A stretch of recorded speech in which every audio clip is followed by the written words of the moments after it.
The phone on my kitchen wall rang at 6:14 in the morning, and the man on the other end asked me why my mortgage payment was 90 days past due. I did not have a mortgage. I had paid off that house 11 years earlier, in cash, the same month I buried my wife. And yet, here was a stranger from a collections office, reading me a loan number, a balance of $380,000, and a warning that foreclosure proceedings would begin within 30 days if the account was not brought current. If the account was not brought current, I asked him to repeat the name on the loan. He read it back to me slowly, like he was doing me a favor. It was my name. My signature was on file. My social security number was on file, and the phone number listed as the primary contact for that loan. The number he had just dialed at 6 in the morning was the same landline that had been bolted to my kitchen wall since 1989. 12 years later, I would learn that my own son had forged that signature while I was still numb with grief over his mother's death, had drained the equity out of the one thing I owned, free and clear, had walked away from the payments, the moment his business collapsed, and had let the debt fall silently back onto a 73-year-old man he assumed would never find out. Before I tell you exactly how I found out, and exactly what I did about it, let me know in the comments where you're watching from tonight. And if you believe a man's home is the last thing anyone should ever be allowed to steal from him, hit like and subscribe. My name is Walter Doyle. I am 73 years old now, and I am telling you this story from the quiet of a study that overlooks a city I once thought I would die in poverty in. Maum. Set.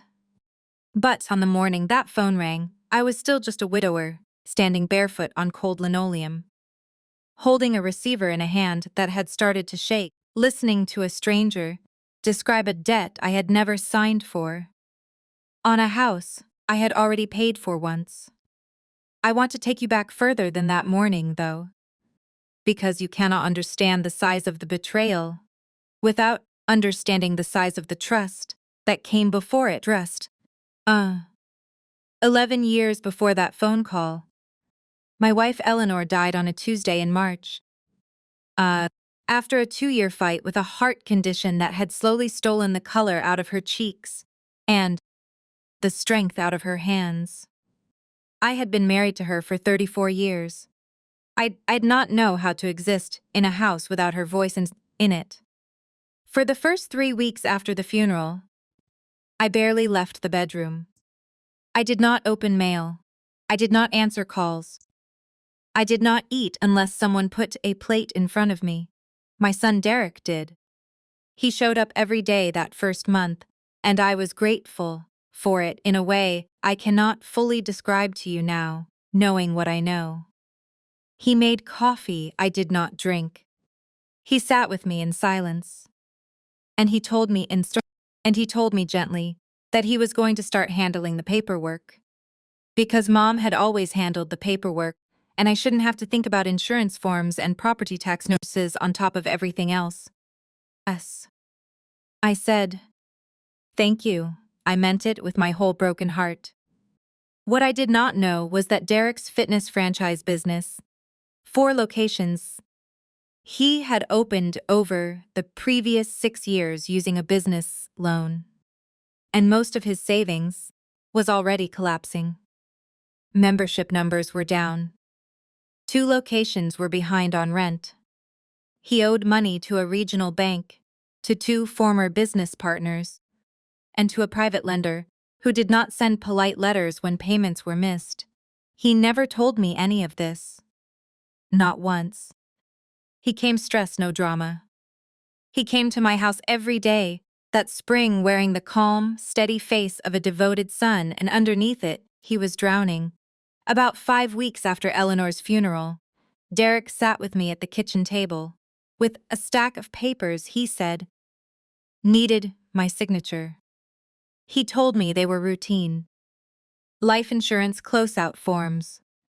A property reassessment, following Eleanor's passing, since the house had been held jointly. A limited power of attorney, he said, just so he could keep helping me with the bank and the utility companies without me having to drag myself out of the house while I was still grieving. I signed every page. I did not read a single one closely. My eyes kept sliding off the words. I remember hand resting on my shoulder while I signed, telling me I was doing great, that he would take care of everything from here. What I had actually signed, buried in the middle of that stack, was a limited power of attorney, with broad financial authority, and an application to open a home equity line of credit against a house that had been paid off in full since 1987. Derek took that signed application to a private lending firm, 2 counties over, one that specialized in fast approvals and did not ask too many questions about a borrower's mental state 5 weeks after his wife's funeral. Within 3 weeks, no stress, no drama, $380,000 had been drawn against my house and deposited into an account controlled by my son.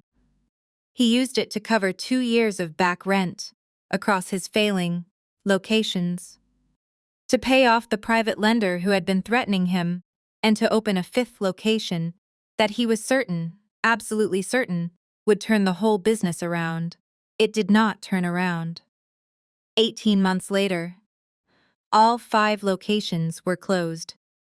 Derek and his wife Renee sold their own house before the bank could take it, packed up my 17-year-old granddaughter Mia, and whatever furniture would fit in a moving truck, and relocated across the state line, where Derek took a sales job and quietly, deliberately, stopped making the job and the Sovereign stopped making the payments on a loan that had never legally belonged to him in the first place. He knew exactly what would happen. He knew the loan was still in my name.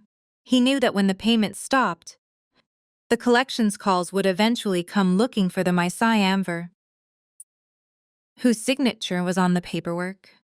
He simply made a calculation that I was old, that I was still grieving, that I was unlikely to fight, and that whatever damage landed on me would be smaller than the damage that would land on him if he stayed and faced it himself. For 2 years, nothing happened.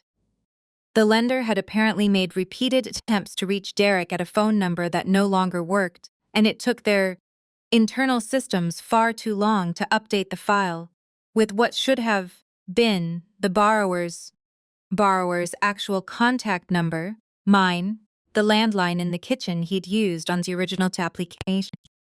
When they finally sorted it out, they came looking for the person legally responsible for the debt. That was the morning the phone rang at 6:14, and I found out, all at once, exactly what my son had done with my grief. I did not scream at the man on the phone. I do not think I said much of anything at all. I wrote down a case number with a pen that kept slipping in my fingers, and I told him I would call back once I understood what I was looking at. Then I sat down at the same kitchen table where I had signed those papers 2 years earlier, and I stayed there until the sun came up completely, staring at the wall. I want you to understand something about the man I was that morning, because he is not the man telling you this story now. That morning I was still soft. I still wanted there to be an explanation. I told myself Derek must not have known. I told myself there had been some kind of mistake at the bank. Some clerical error. Some identity mix-up.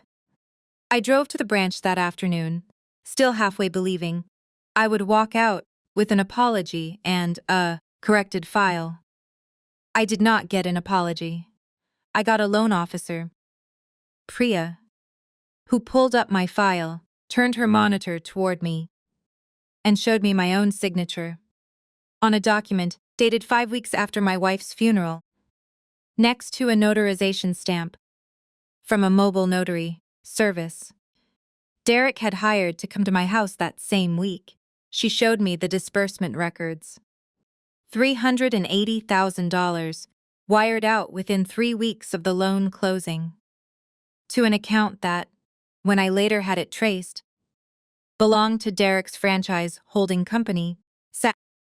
I sat in that bank lobby for a long time after Priya walked away to give me privacy. An older man in a cardigan, sitting 2 chairs down from me, must have noticed my face, because he asked if I was all right. I told him, more honestly than I had told anyone in years, that I had just found out my son had stolen my house out from under me while I was burying my wife. That man's name was Gus Alvarez. He had spent 31 years as a loan officer himself before retiring, and he told me something that afternoon that I have never forgotten. He said, "Son, the paperwork isn't the crime. The paperwork is just where they finally left a fingerprint. The crime happened at your kitchen table, when he decided your grief was easier to steal from than his own failure was to admit."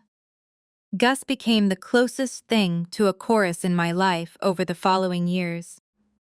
A man who had seen 100 versions of exactly what had happened to me and who understood, better than any lawyer I hired, how quietly and how legally a family member can dismantle an elderly parent's entire financial life. He sat with me while I called the lender back.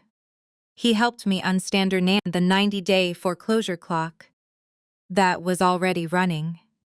He was the one who first said the word predatory out loud, and the one who told me that if I didn't act within the next 4 weeks, I was going to lose the house. Eleanor and I had raised our son in over a debt I never agreed to. I hired a lawyer that same week.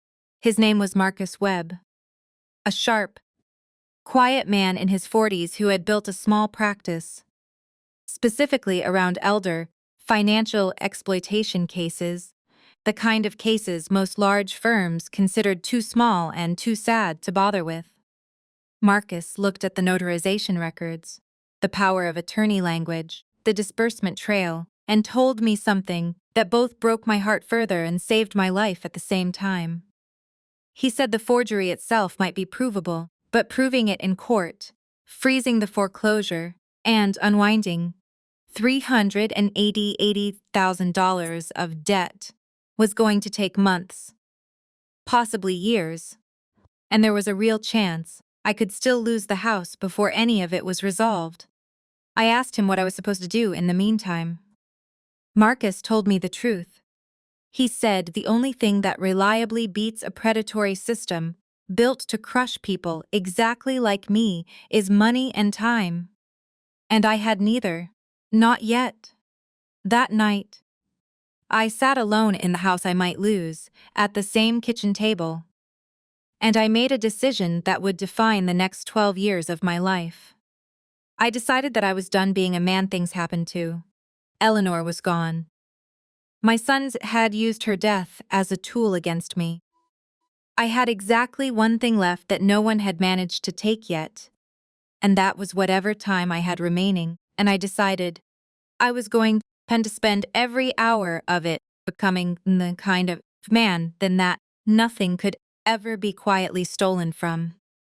The first thing I did was sell the house myself, before the bank could take it from me on their terms instead of mine, and used every dollar of the sale to satisfy the debt and start over with nothing owed to anyone. Gus helped me find a small apartment on the edge of town. I was 61 years old, freshly widowed, publicly humiliated, in my own small circle of friends who had heard whispers about the foreclosure notice, and I owned almost nothing. I did not call Derek. Not once. He called me exactly twice in those first months, both times leaving voicemails about needing to talk, about wanting to explain, about how things had gotten complicated. I both without calling back. There was nothing complicated about what he had done. He had looked at his grieving father and decided I was a resource to be liquidated. What Derek did not know, because I made absolutely certain he would never know, was what I did with the small amount of capital I had left after the sale and the debt settlement. Gus, it turned out, had a background not just in lending, but in exactly the kind of financial structures that protect assets from ever being touched the way mine had been touched. Together with Marcus, we spent the next year building something small and quiet, a limited investment fund focused on senior housing developments in overlooked mid-sized cities. The kind of unglamorous, steady real estate that nobody in Derek's world would ever think to look for me in. I want to be honest with you about those early years, because this is not a story about a man who simply got lucky. I worked. I answered phones. In a leasing office at 62 years old. I learned zoning law at an age when most men are learning how to enjoy retirement. I made mistakes that cost me money I could not easily replace. But I never once let anyone from my old life know where I had landed. And I never touched a single dollar without Marcus and Gus reviewing it first, because I had learned, in the most painful way possible, exactly how easily trust can be turned into a weapon.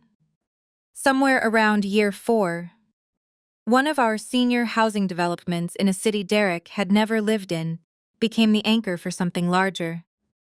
I will not bore you with every step of how a small recovery fund became Anchor Point Holdings, a company that would eventually manage senior housing and financial protection services in 11 states.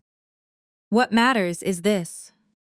By the time I turned 70, I was worth more money than I had ever imagined possible as a younger man, and not one person in my old family knew it. As far as Derek was concerned, his father had lost the house, moved into some small apartment, and quietly faded into an unremarkable old age, exactly as he had assumed I would. He was wrong about that, the same way he had been wrong about almost everything. I kept exactly 3 things from that old life, kept them in a fireproof lockbox that traveled with me from that first small apartment all the way to the penthouse office I sit in now. The first was Eleanor's wedding ring, which I had removed from her jewelry box myself, before the estate was ever touched. The second was the original notarized loan application, the one with my forged signature, which Marcus had insisted we keep as evidence long after the legal urgency had passed. And the third was the pen I had used to sign it, the same pen still sitting in the cup on my kitchen table. That terrible morning, which I kept not for sentiment but as a reminder. I never wanted to forget what my own hand had signed while it was being guided by someone I trusted completely. For 12 years, I lived a quiet, guarded, deliberately invisible kind of success. Derek and Renee moved twice more, chasing jobs, always one financial crisis behind the last one. Mia, my granddaughter, grew up almost entirely without me, though I made sure, through channels she never traced back to me, that a small trust quietly covered her school's supplies and her class trips over the years, administered anonymously through a scholarship fund Marcus had structured specifically so it could never be linked to my name. I told myself I've made peace with losing my son. I had not. What I had actually done was build a wall high enough that the peace could pretend to be real. And that wall held, solid and unshaken, for 12 entire years. It came down on a Thursday afternoon, when my phone rang for the second time in this story, and the voice on the other end did not belong to a stranger from a collections office.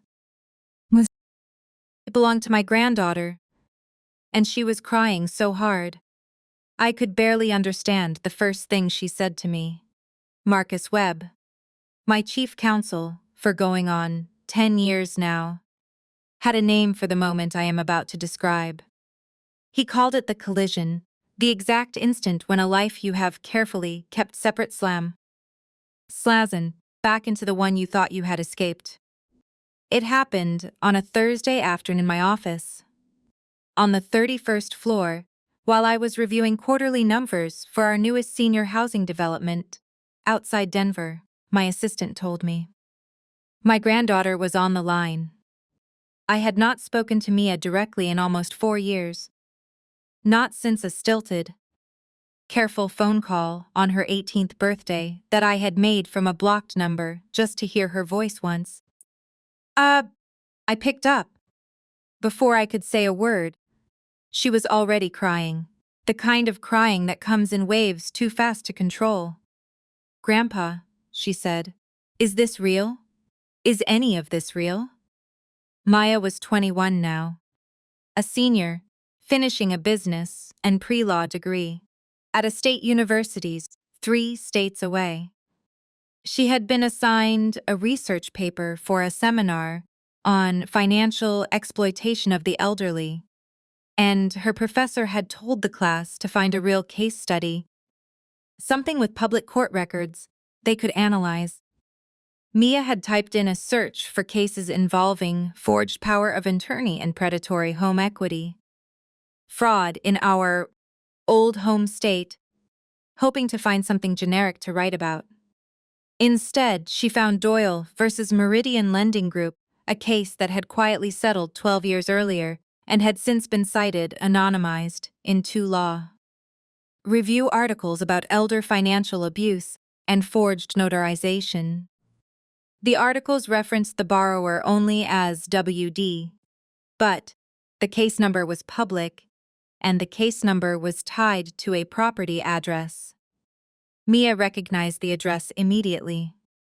It was the house she had spent the first 9 years of her life visiting on holidays, the house with the crooked porch step and the maple tree in the backyard. The house her own father had once told her his father lost through in Derek's words.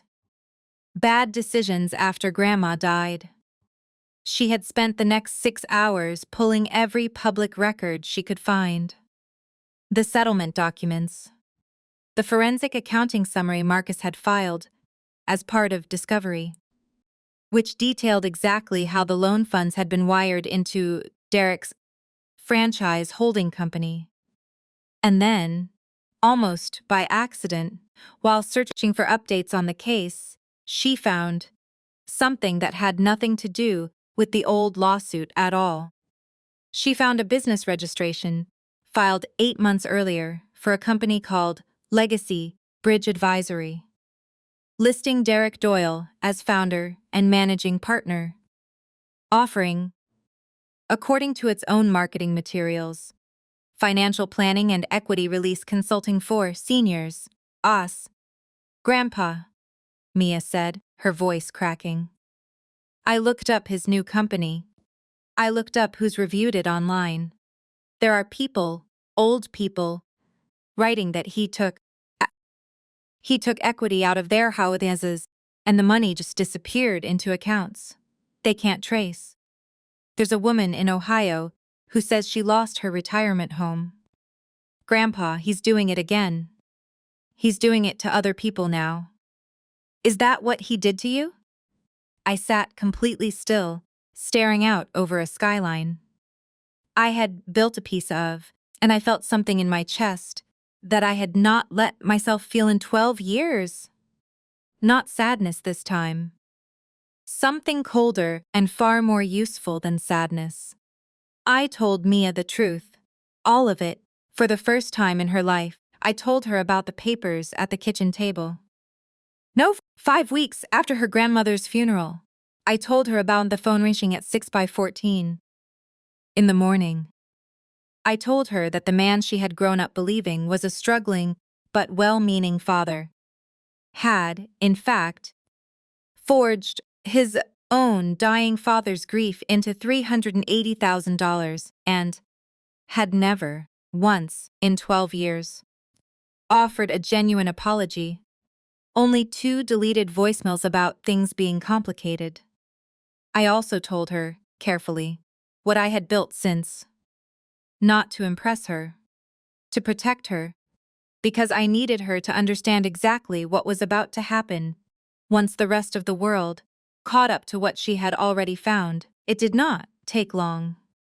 Within 18 hours of our call, a financial journalist who had been quietly investigating Legacy Bridge Advisory, after receiving complaints from 3 separate families, published a piece connecting Derek Doyle's new advisory firm to the 12-year-old Meridian lending case, and to me, Walter Doyle, founder of Anchor Point Holdings, a company that, in one of the strange cruelties of this story, had spent the last decade building senior housing developments and funding legal aid for exactly the kind of financial abuse victims my own sons was now creating. Creating. My phone began ringing before I had even finished reading the article. Not the landline, my cell, my private office line. Numbers Derek should never have had access to, but apparently still remembered. Or had gotten from Mia's old childhood contacts, or had simply guessed by calling every number associated with my old name he could dig up. Within 12 hours, I had over 200 missed calls. Some from Derek, some from Renee.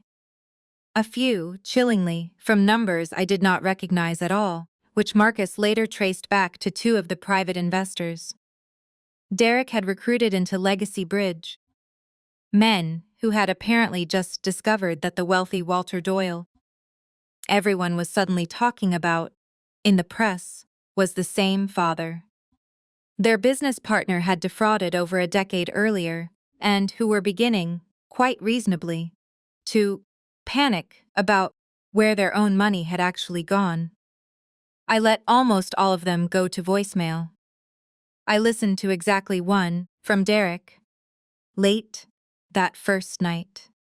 His voice had none of the calm, steady warmth I remembered from the week after his mother's funeral. It was fast, breathless, and underneath the panic, I could hear the same cold calculation I imagine he had used 12 years earlier while I signed those papers. Dad, listen, I know this looks bad. I know the timing looks terrible, but you have to let me explain before you talk to anyone. Before you talk to the press, before you talk to a lawyer. We're family. Whatever happened before, whatever you think happened, we can figure this out together. Just call me back. Please. Before you do anything. I did not call him back. Instead, I called Marcus, and I called Gus, and I asked them both to meet me in my office within the hour. What we discovered over the following 2 weeks.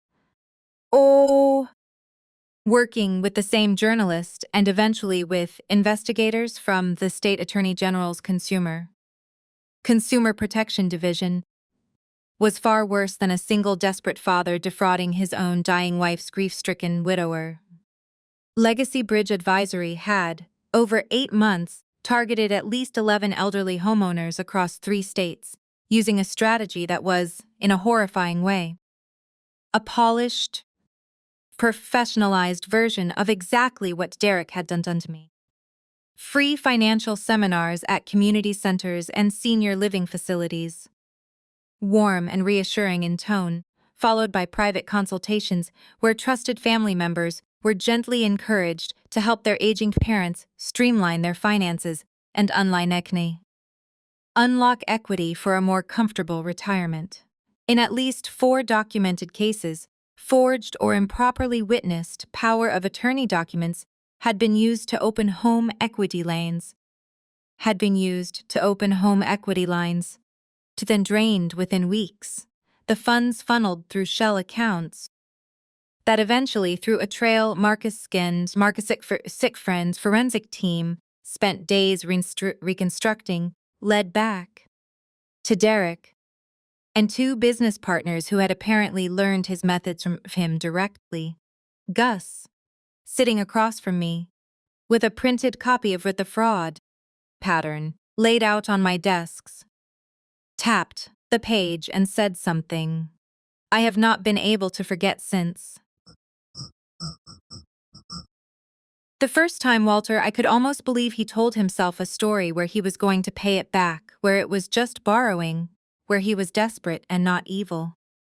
This, he said, gesturing at the 11 names. This isn't desperation anymore. This is a business model. He turned what he did to you into a product and he's been selling it. Renée, I learned from the investigators, had known.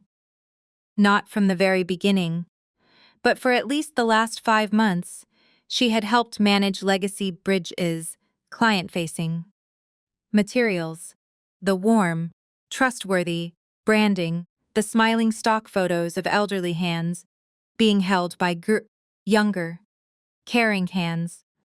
She had watched her husband build a business out of the exact wound he had opened in his own father, and she had helped him dress it up in language soft enough that grieving families never saw the blade underneath. Maya, meanwhile, was unraveling in real time, watching her research paper turn into a criminal investigation into her own parents. I flew out to see her in person for the first time in years, sat with her in a small coffee shop near her campus, and told her the same thing Gus had once told me in that bank lobby 12 years earlier. The paperwork isn't the crime. The crime happens at the kitchen table, in the quiet moment, when someone decides your trust is worth more to them broken than it ever was intact. I told her I was not going to ask her to testify against her own parents, that this was not her burden to carry. She looked at me across that small table, old and already understanding something I had taken 61 years to learn, and told me that silent sentence was exactly what had let her father get away with it. The first time, and she was not going to be the reason it happened to 11 more families before it stopped. 3 days later, my foundation, which by then had quietly grown into a network, supporting legal aid and financial recovery for elder fraud victims across 4 states, was scheduled to host its annual benefit gala downtown, a night meant to celebrate the recovery cases we had funded that year, meant to bring investors and city officials and entourages together to raise money for the next round of legal defense funds. In Tian, I had planned to give a short, unremarkable speech about the work ahead. Instead, I decided that night would be the moment the wall I had built for 12 years finally came all the way down, publicly, deliberately on my own terms, in front of the exact kind of investors and journalists whose trust Derek was currently trying to rebuild in a desperate attempt to save Legacy Bridge before the state general's office formally filed charges. I called Derek myself, for the first time in 12 years, I told him, in a voice as calm and steady as I could manage, that I wanted to meet, that I was willing to discuss what he called help, that he and Renée should come to the gala as my guests. I told him to dress well. Mind him. He believed me. That was the part that told me everything I still needed to know about whether he had changed at all in 12 years. He believed that all it would take was one calm phone call. And his father, the same man he had once assumed, would quietly fade away into an unremarkable old age, would simply open the door and let him walk back in. The grand ballroom of the Whitmore Hotel downtown was lit gold that night. The kind of soft, expensive lighting that makes everyone in a room look 10 years younger and considerably more trustworthy than they actually are. 600 guests filled the floor. Investors in tailored suits, city members, journalists with press badges clipped to lapels, and a dozen families whose homes had been saved through the legal defense.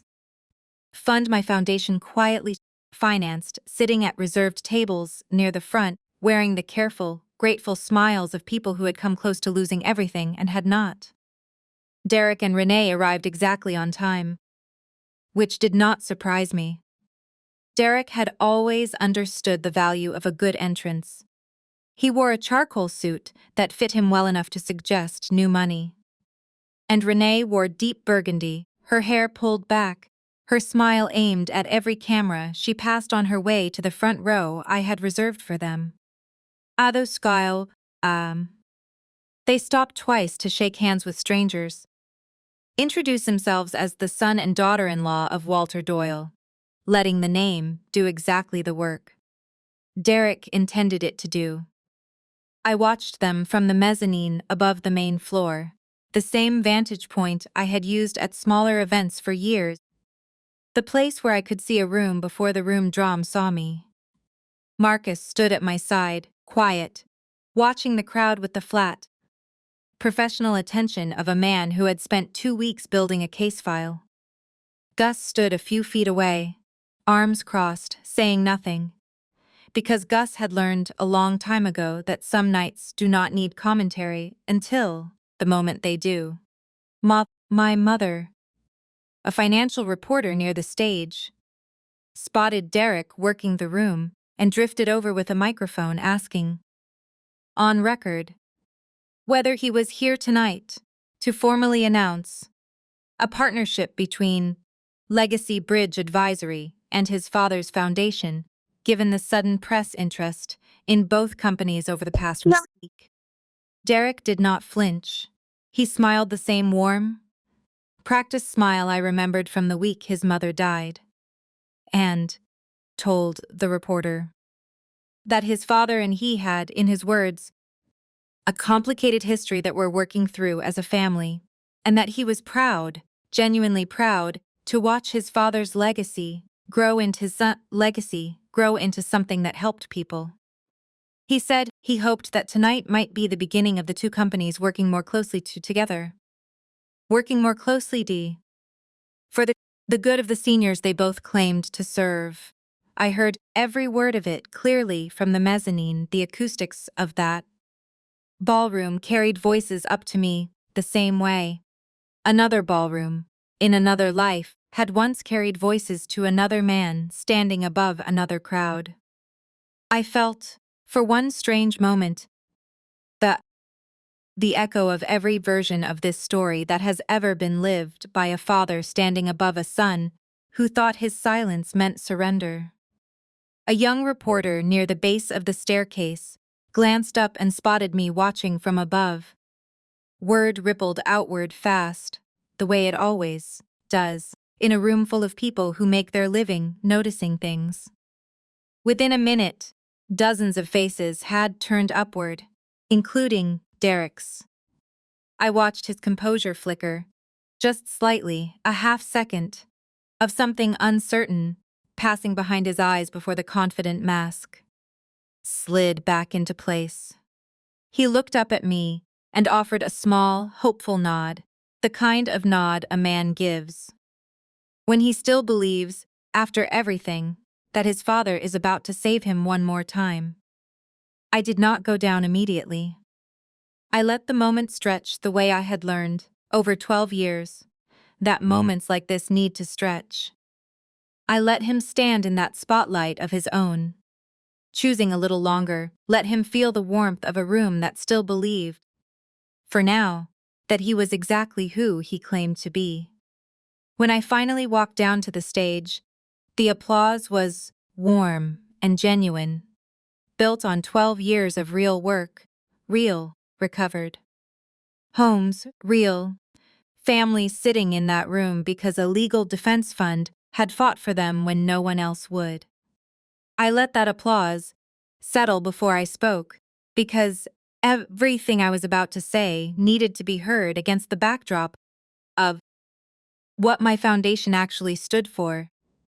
I began the way I always began at these events, thanking the donors, thanking the legal team, introducing two of the families in the front row whose homes had been saved that year through cases eerily similar to my own. I watched Derek's smile hold steady through all of it, patient, waiting for his cue. Then I told them the story I have just told you. Not in careful, protected language. In full. I told 600 people, live on the record, in front of a dozen cameras, about a kitchen table, 5 weeks after my wife's funeral, about a stack of papers I signed without reading, about $380,000 wired out of a house, as I had already paid for once. I did not name Derek at first. I let the story build the way a fuse builds toward a flame, and I watched the color drain slowly out of my son's face as he began to understand, syllable by syllable, that this was not the reunion he had walked into that ballroom expecting. "The man did to me," I said, my voice carrying clean and steady over the silent room. "Used my grief the way a thief uses an unlocked door. He knew exactly what he was doing." And 12 years later, when the world finally started paying attention to the good this foundation has done, when reporters started asking questions about a company called Legacy Bridge Advisory, I learned something that broke my heart in a way I did not think was still possible. At 73 years old, I learned that the man who forged my signature on that loan did not stop after he destroyed my life. He destroyed my life. He built an entire company on the same method. He has spent the last 8 months doing to 11 other families exactly what he once did to his own father. Renee's champagne glass slipped out of her hand and shattered against the marble floor. The sound seemed to echo for a full second before the room erupted into a wave of gaffes and rising camera flashes.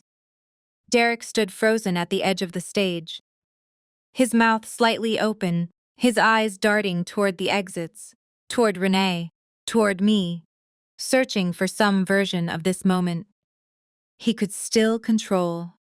He found his voice before I expected him to. "This is insane," he said, loud enough for the front rows to hear clearly, his composure cracking into something rawer and angrier. "You don't know what you're talking about. Legacy Bridge helps people. I built that company to help people, Dad, the same way you built yours. You want to stand up there and act like some kind of saint after you cut me off for 12 years? After you let me think you'd lost everything? You let me believe you were struggling, and this whole time you were sitting on a fortune, judging me from a distance instead of ever picking up the phone. It was, I will admit, a well-constructed deflection, twisting a decade of silence I had chosen for my own protection into an accusation of cruelty." A few faces in the crowd looked genuinely uncertain for a moment, the story suddenly less clean than it had been 30 seconds earlier. Derek had always understood, better than almost anyone I have known, how to make his own wrongdoing feel like the natural consequence of someone else's coldnesses. That was the exact moment the heavy doors at the rear of the ballroom opened. Mia walked in, wearing a plain navy dress, no jewelry, no practiced smile, carrying a single manusilla folder pressed against her chest. She did not look at her father as she crossed the length of that ballroom. She kept her eyes fixed on the stage, on me, walking with the same deliberate, steady purpose I had once told her, in a coffee shop 3 days earlier, was the only real antidote to a lifetime of being told what to believe. Derek's face went white in a completely different way than it had a moment before. "Mia," he said, his voice cracking. "What are you doing here? This isn't. You shouldn't be part of this." Maya stopped at the edge of the stage. She did not raise her voice. She did not need to, because by then the room had gone almost completely silent, waiting. "I found the court records myself, Dad," she said. I found the notarization records. I found the wire transfers. I found the 11 families you've done this to. Since. I spent 3 days deciding whether loving you meant staying quiet, and I decided it doesn't. It never did. She turned to face the crowd of investors and reporters, holding up the folder. My name is Mia Doyle. Everything my grandfather just told you is true. And I can prove every part of it that he hasn't already. She climbed the short steps onto the stage and placed the folder in my hands. Inside, it were printed copies of the State Attorney General's preliminary findings, quietly shared with her 2 days earlier, by an investigator who had reached out after her original public records search, had helped flag the pattern, along with a personal letter Renee had written to Mia 8 months earlier, boasting, in Renee's own handwriting, about how well Legacy Bridge's first quarter had gone and how relieved she was that Derek had finally found, in her words, a business model that actually works. I did not have to read a single line of it aloud. Marcus, standing at the base of the stage, had already signaled to 2 men near the rear service doors, men in plain gray suits who had been waiting quietly through the entire evening. Seddon, coordinating with local law enforcement stationed just outside. The state investigators moved through the stunned crowd, with the same calm, synchronized purpose. I imagine every guilty man secretly fears will someday walk through a door meant for him. Derek saw them coming before Renee did. He looked at his daughter, standing beside me on that stage, and something in his expression finally broke all the way through. Not into remorse, not yet, but into the specific, cornered panic of a man watching every version of the story he had built for himself collapse. Sprooster, Hems, collapse in real time, in front of every camera in the room. Renee tried to bolt for the exit near the bar, her heels catching on the hem of her burgundy dress. But a hotel security guard stepped calmly into her path before she covered 10 feet. She did not scream or fight the way I imagined she might.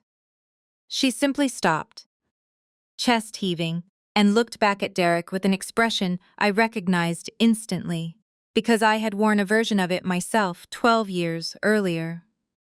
At that kitchen table, it was the look of someone finally understanding that the person they had built their entire life around had been quietly building a trap the whole time, and that the trap had just closed. Derek did not run. I think some part of him, even then, still believed a version of this story existed, where his father's love was larger than his father's evidence. He turned to me instead, ignoring the investigators closing in, and said the only thing he had left. Dad, please. Whatever you think of me, I'm still your son. You can stop this. One word from you and this all goes away. I looked at him for a long moment, the same way I imagine a man looks at a house fire. He has at least stopped trying to put out with his bare hands. You stopped being the boy I raised the day you decided my grief was a resource, I said. This isn't me stopping loving you, Derek. This is me finally loving the 11 families you haven't ruined yet more than I love the idea of a son who never really existed.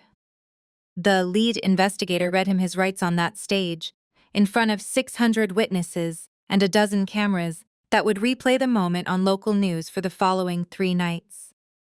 Wire, fraud. Elder financial exploitation. 4 documented counts with 7 more under active investigation. Forgery of notarized instruments. Conspiracy, that last charge extending to Renee, whose marketing materials and internal emails had made her participation impossible to frame as ignorance. The case moved faster than my own had 12 years earlier, because this time there was no grieving old man alone at a kitchen table, fighting a well-funded lender by himself. There was a foundation with a full legal team, a state attorney general's office, with 11 documented victims willing to testify, and forensic accounting records that Marcus's team had already assembled before Derek. Derek even understood how much ground had been lost beneath him. 6 months after that gala, a jury took less than a full day to convict Derek on all counts. Renee pleaded to a lesser set of charges in exchange for testimony that closed the final gaps in the case against him. He was sentenced to 11 years in a federal facility. 1 year, the judge noted almost poetically, for every family whose home he had touched. Renee received 18 months and 5 years of supervised financial restrictions. I visited him exactly once, 4 months into his sentence, in a visitation room with fluorescent lights and thick, scratched plexiglass, the kind of room that seems designed to strip the dignity out of every conversation that happens inside it. I did not go for closure. Not exactly.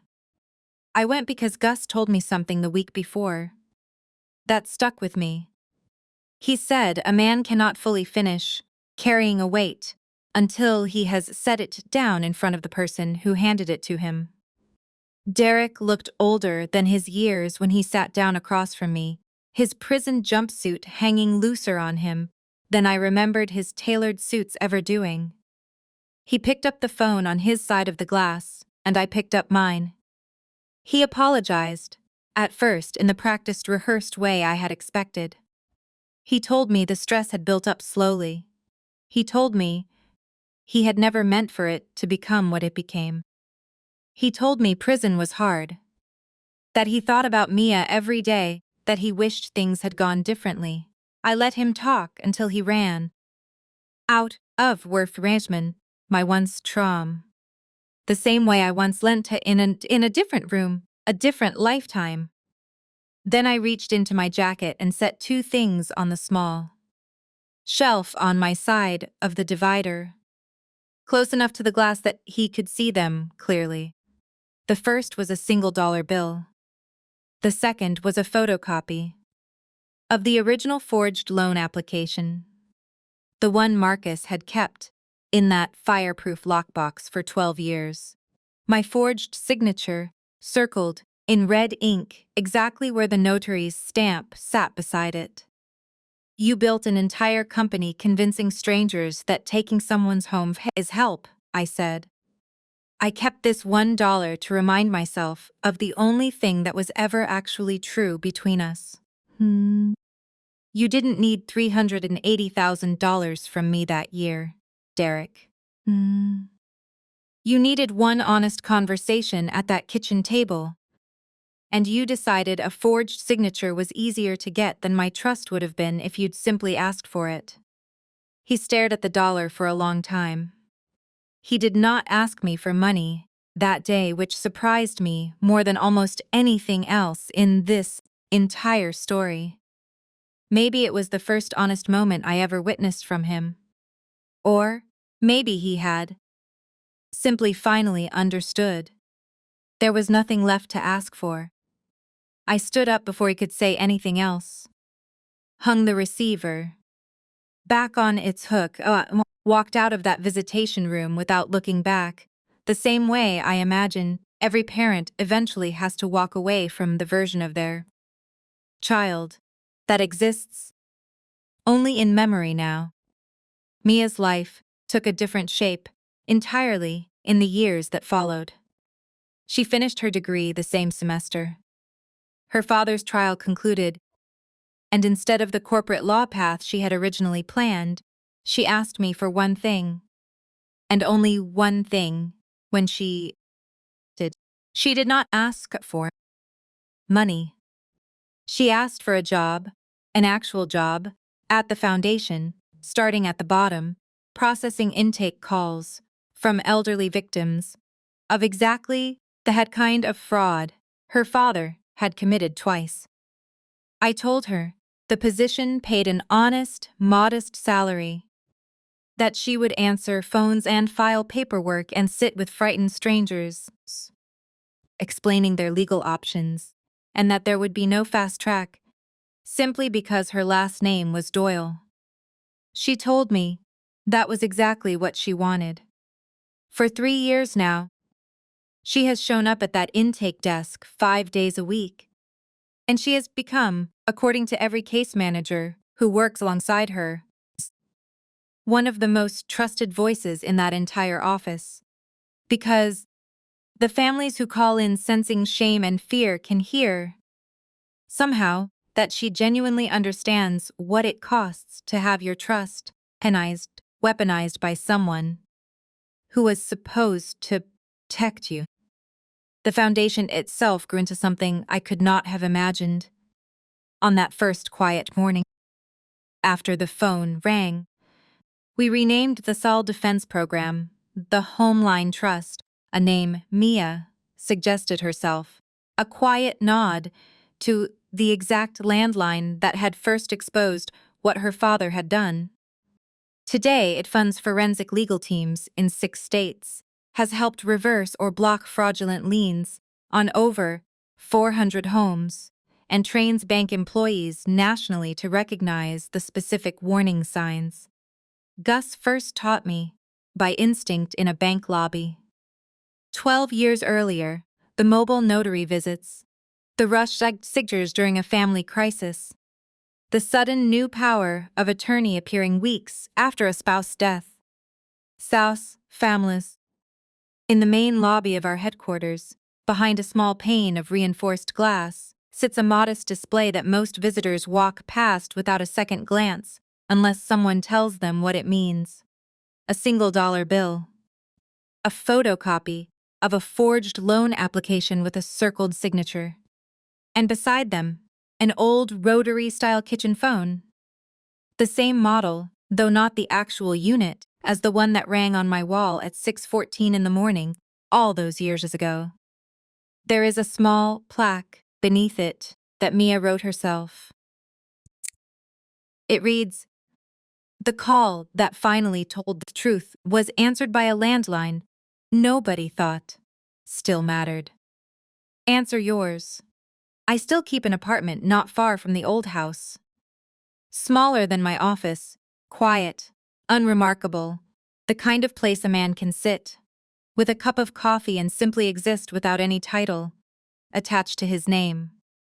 Some evenings, Mia comes by after work, and we sit on the small back porch and talk about nothing important. Cases from her week, a book she's reading, whether the tomatoes I've started growing in a cracked ceramic pot are ever going to actually ripen. She told me something on that porch a few months ago that I have not been able to shake in since.